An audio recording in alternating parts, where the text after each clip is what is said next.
Hi everyone, it's Amanda here, and I have got a very special guest in my house today. I feel like I ought to say Steve Judd is in the house. Is it rap stars that do that? That's young people speak, I believe. Yes, okay, yes. Well, we'll pretend to be young, shall we, Steve? I'm young at heart. Yes, you are young at heart. Yeah. So you're going to see us, and we've actually got two cameras playing here, so I'm just going to explain, because it's a bit strange for us, isn't it, Steve? Because I can see us there and I can also see us there. Yeah, we're looking at two separate cameras. Yeah. So we're going to be loading this on each of our respective channels, probably simultaneously or as damn close to it. Yeah. And there'll be a number of different videos over the period of the next few hours, few days, whatever. Yeah, we're just going to see what comes through, really, aren't we? So, I have known Steve, who is a wonderful astrologer, for, we think, probably about 20 years on and off. And what's interesting for me is that I knew Steve way before I got into the work with colour, angels, and what I do now. And I'm going to surprise Steve here because I've got... This is really embarrassing. This is a bit embarrassing. I've got an old tape recorder here. Tape recorder. This is how long we go back, because when you used to have readings, you used to put them onto tapes, didn't you? Before CDs. Back in the 1980s, yes. Yeah, before downloads. So this is a minute of a reading that Steve did for me, and probably goes back about 18 years. I'm not going to lie. And he doesn't know what I'm about to play either. So this is the bit I want to play to you, Steve. Okay, let's just put it up to the microphone. Where's that? Is that here? There's the mic. Okay. Go on then. Yourself. You can't help what happened to you when you were young. The more you harp on about it, the more you hold yourself back. Now, I actually feel that this last 12 months has seen you do a lot of really good work on yourself. But we'll come to that. The last thing I want to look at on the analysis, the nicest thing, I'll save this till last, exact 0 degrees, 0 minute trine between the Sun and Chiron. And Chiron also is strongly trine to your ascendant. This is your guardian angel. You are looked after as long as you obey, as long as you work with one or two suggested courses of action. And that is primarily being open to a more holistic and wholesome attitude to life. The holistic paradigm. You have the potential, if you choose to develop it, it's not obligatory, to be an excellent healer. But this is not sort of all love and light, fluffy, hippy-dippy, you know. It's real. And it's probably to do with bones. You could work with bone structures, dentistry, osteopathy. It's to do with structure. It could be architecture, as in building structure. It could be legal structures. But it's also to do with the fact that you don't actually heal anyone else. What you do is you empower other people or help them to heal themselves. You can't do it for them, because otherwise they just keep coming back. Go and do this for me. If you do it, if you help them do it for themselves, and that's what I think you're good at.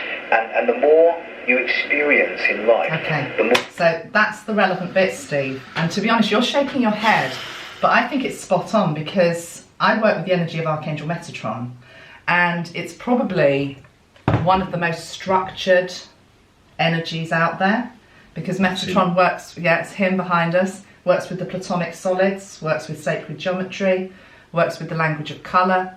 And I always have never classed myself as sort of fluffy. I think most people don't view me in that way. It's a very grounded approach to angels and spirituality. And I just think that's spot on, actually, because I didn't even know I was going to go into healing. And I didn't know what type of healing. And I've gone into something that is quite structured in a lot of ways. And I think that's absolutely perfect. So I think you were spot on with that. What worries me a little, what doesn't worry me, what amazes me a little bit, is that if that is about 20 years old, it's on cassette, so it must be. Yeah. And yet I still find myself, with one or two moderate changes, still using a similar language today when I'm dealing with clients. Obviously it's upgraded since then, but I'm quite impressed with that. Actually, I'd trust that guy. I would trust that guy. Yeah.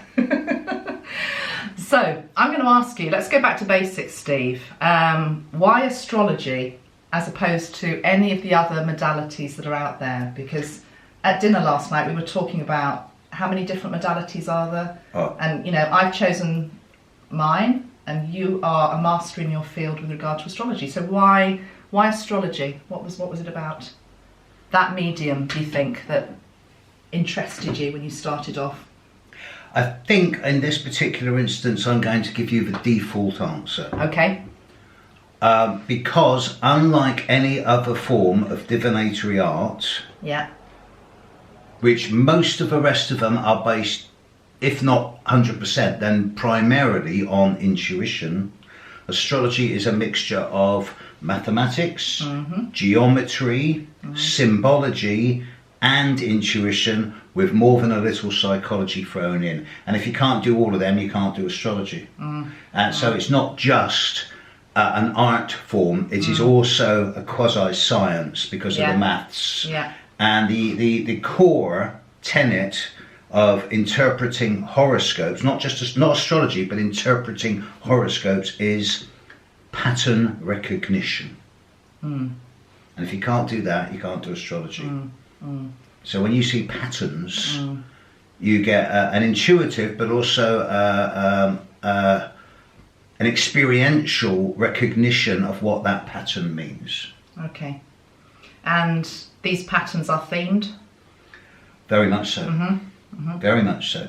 Depending on the nature of the pattern itself, which particular energies stroke planets are in that pattern, and what the reference for those planets are, i.e. what sign they're in, what house they're in, and it's all different types of influences which change the patterns, change the energy of the patterns, but that's what makes every single pattern different, every single human different. And you were saying to me last night that you've been doing readings for 42 years, is it?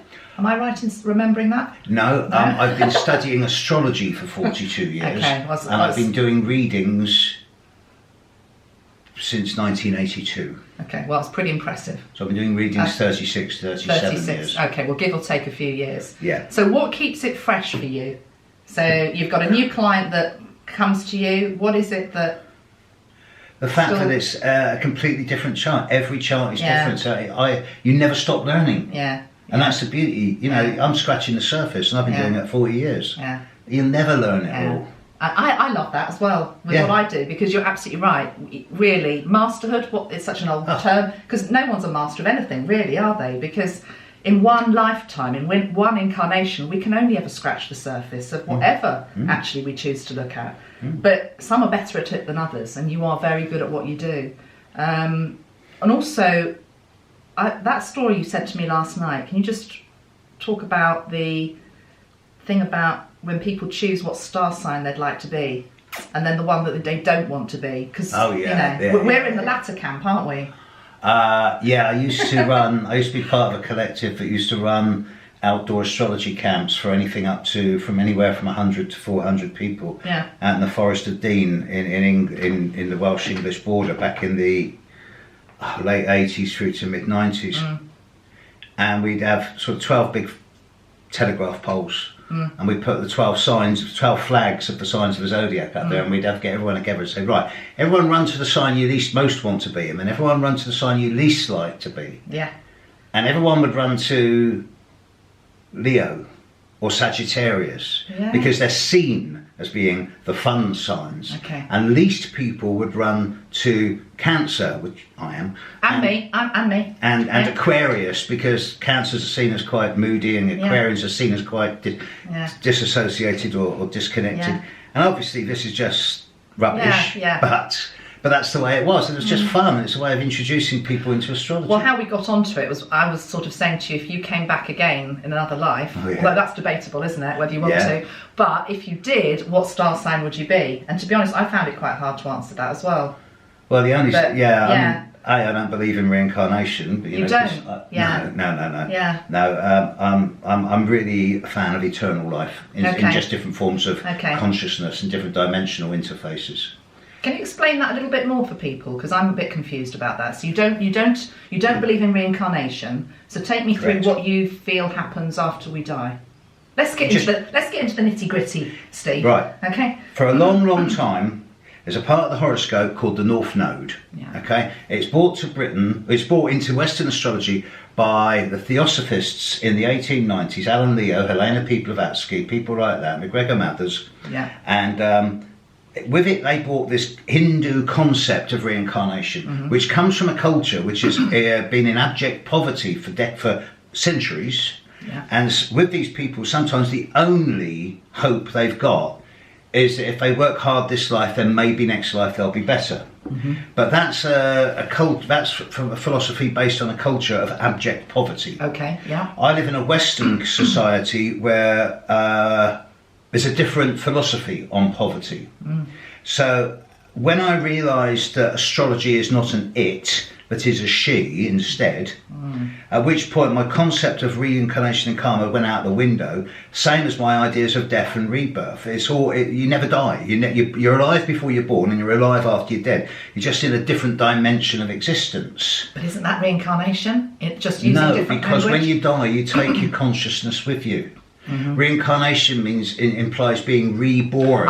Okay. And starting again. Okay. The next link on a chain. Completely understand. Dimensional consciousness shifting involves taking the lessons of this life with you.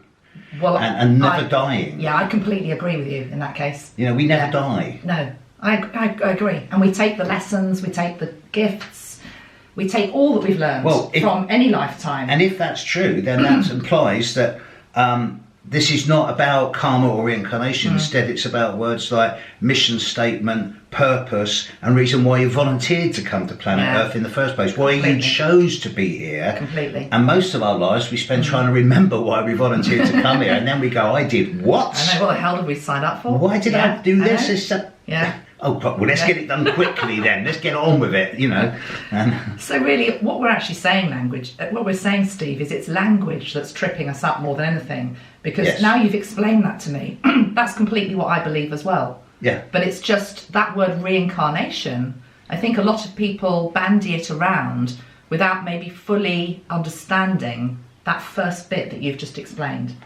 Well, basically, that it is literally like it's not a completely new soul, is it, that comes in? No, of course not. Same soul. There's a lot of there needs to be clarity on the difference between soul and spirit. Yeah.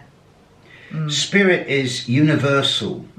If you use the basic language of astrology, the dot, the line, the circle, and the crescent is spirit, because spirit is everywhere. We're open to spirit. Spirit is universal. It's in all dimensions, at all times. It's everywhere. I have a wonderful relationship with spirit. Sometimes I call it the divine. Soul is unique to oneself. It is undying and eternal, but it is you, regardless of what manifestation that comes through in. We all have soul. Absolutely, we all have soul. And this divine connection, again, I'm referencing what we were talking about last night. You call it the upstairs department, don't you? I like that expression, the upstairs department. Yeah. I would like to ask you about angels, because obviously Steve is sitting behind. Do you want to just move to there we go, look at that. There we are, there's three of us here. There we've got Archangel Metatron. Firstly, I'd quite like to know what you feel about Metatron. You're not going to offend me, anything you say. But equally, can you just tell people what you felt as you walked into my room? Because you felt something, didn't you? Yeah. I did. So, yeah. Now, I've often said to them, I don't believe in angels, right? And I've got direct experience of angels. I've had contact with angelic forces in my life. I've had direct interface and communication with spirit and spiritual forces at moments of trauma and crisis and at moments of revelation in my personal life. Things have happened to me that defy rationality. But I don't believe in angels.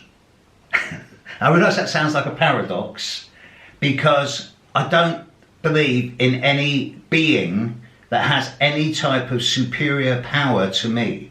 I'm quite happy with the concept of angels as being guides and teachers even, but not as being in some type of God or supervisory form or all-powerful form. Yeah, I mean, actually, again, I agree. And I'll tell you why I agree. And some people might be surprised to hear me say that. Because my relationship with the angels, I said this to you last night, is to do with a two-way communication process. I believe that we are equal. If something like Metatron, as an example, Metatron, who's the energy that I work with, he needs me down here on the ground doing what I do, Because without people like me, and there are many of us out there, then the angelic frequencies can't be brought to Earth. So if you view it from that perspective, as above, so below, it's a two-way dialogue, it's a two-way communication, it's a relationship of equals. I have never, ever experienced any of the archangels, and I would also include Christ as well, a lot of the ascended masters. Whenever I've experienced them, they have never come in as a being that is like, bow down to me. If anything, it's been stand up to me and look me in the eyes, like I'm looking at you in the eyes now as an equal. And it's always been about that, you know? So I think some of what you're talking about is almost, not meaning to offend you at all here, it's because we're only talking language, aren't we? But it's like a traditional view of what angels are, archangels are, which is that, a bit like Christ, we have to get down on our knees and pray. Archangels don't want you to do that, you know? No. But isn't it a fair comment in this context then to say that religion is the root of all evil? But why do you say that? Because religion is about praying to a superior being for salvation or for guidance, and save me, yeah, you know, yeah. and actually... Yeah, but the angels aren't saying that, you see, because what the angels are teaching, especially Metatron, the teaching is actually what you said it's what you said 20 years ago. You can't actually heal anybody. What you actually do is you facilitate a process to empower them to heal themselves. A being like Metatron or any of the archangel energies are there to facilitate that process, to bring you back actually to your true self and to your own inner knowing. They in a way, the word is they're teachers, they're guides, they're teachers. They don't want to be the one that is looked up to. They're guides and teachers to help us back to ourselves. And I know a lot of angel teachers don't talk in that way, but that is how I've always understood it. Again, it's same expression, different language. Yeah. I said to you last night how in one of my visualizations 20 or so years ago, 25 years ago, I actually custard pied Count Saint Germain, smack in the face with a custard pie in my visualization. And he was like, right? Because, you know, not because he was lording it over me, but just because, you know, he was so good, the energy was so pure. Yeah. I just felt I've got a custard pie, this guy, because I'm a little bit of an anarchist in my heart. Whereas I can do that with the angels or the ascended masters, but I would never. Can't do it with God? Is that what you're saying? Oh no, I can't do it with Saturn or Pluto. Okay. Because you're dicing with death if you do that, you know. They will look at you and they will go, okay. Well, yes, although I'll come back at you here now, Steve, and I'll say what you've taught me over the years, and again I'm repeating some of what you've said to me over the years, is you have to make friends with Saturn. Oh, Saturn. Because I've got Saturn on my midheaven or something. It's doing all sorts of weird and wonderful things in my chart. It's a very Saturn chart, my birth chart, and I've learnt to love him. Saturn's my best friend, yeah. But so I'm not scared of him. No, don't be scared of Saturn. But I would talk back to Saturn. Absolutely, I would. From a position of informed respect. Yes. He will listen to you. But isn't that equals? Because that's what you do when you're equal. Yes, but if you're flippant or ignorant or rude, then Saturn will slap you down. Absolutely. And so he should. And Pluto won't even bother slapping you down. He'll just sort of scalpel. You know. So and there is a case for saying that the planetary energies that I'm referring to is just another terminology for what you're referring to as angelic energies. It's possible that they're at least similar. Have you been looking at my notes then, Steve? Because that was a question I was going to ask you. I have not been looking at your notes, Amanda. No. But I was interested. Sitting next to you with him behind me, I'm beginning to think, okay, you know. Seriously, I was wondering about a couple of planets and whether we could link an archangel to them. I mean, I'm sure this has been done before anyway, but I want to do it my way, you know, and our way. So if I said to you, Saturn, to me, straight away, I see Metatron. Because what did I say at the start? To me, Metatron is very much about the structure, discipline, prioritisation, hard work, okay, tough love. Does that sound Saturn to you? Yeah. It sounds quite Saturn to me. Yeah. The Sun would feel like Archangel Jophiel, maybe, you know? It is the yellow I've never red. heard of that angel, so I'll take your word on that. Would you like to have a spray of Archangel Jophiel? I'll try anything once. You'll try everything once. I'm going to go and grab You look at the camera, Steve, and I'm going to grab the Archangel Jovial spray. You see, here we go. It's got to be done, Try guys. anything once. If Yeah. I suddenly turn yellow and start glowing, you know why. You see, the people on my channel, they're used to me doing this. I'm always using my spray. So Archangel Jovial, I'm just going to put this around you, Steve. You know, it's more just Go see how for you it. feel. Go for it. Yellow ray, okay? And think of the sun. Breathe in that yellow light. Some people can smell this, by the way. I can over smell the it. yeah. Yeah, I can smell that. And that's one of your crystal energies. Well, yes, this is the Archangel Jovial, and in all Okay. seriousness, it's the yellow ray. All right. So it's uplifting, but to me, it is like the sun, the life force. Okay. I'm not going to dispute that. I can feel. I can feel a little bit different. Yeah. Yeah. Yeah. Okay. Yeah. So to me, Jovial would go with the sun. So where would Michael go? Ooh, good question. Okay, Archangel Michael, which planet would he be? To me, it's obvious. Okay, it's not obvious to me yet. Hold on. It's not Mercury. No. It's not Venus. No. It's not Mars. Pluto. It's not No. Mars. What's left, Steve? It's not the Earth. No. I'm trying to remember all the planets in the solar system. It's the big boy. It's the big boy? What? Jupiter. Oh, Jupiter. Yeah. Yeah, yeah. You know, You see- magnanimous, Yes. grand, big-hearted, Yes, righteous, philosophical, joyful, yeah. trustworthy, Trustworthy. and a little bit over the top. Yes. Yeah, yeah. I can see that. But then I would.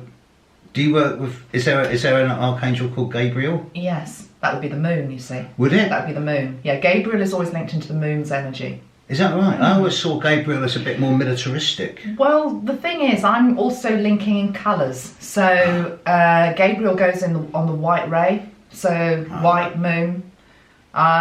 So yeah, we're linking in colours as well as the actual qualities maybe of some of the archangels. But hey, you know, none of us know for sure. It's just about putting pieces of the jigsaw together and thinking, well, does that fit for me?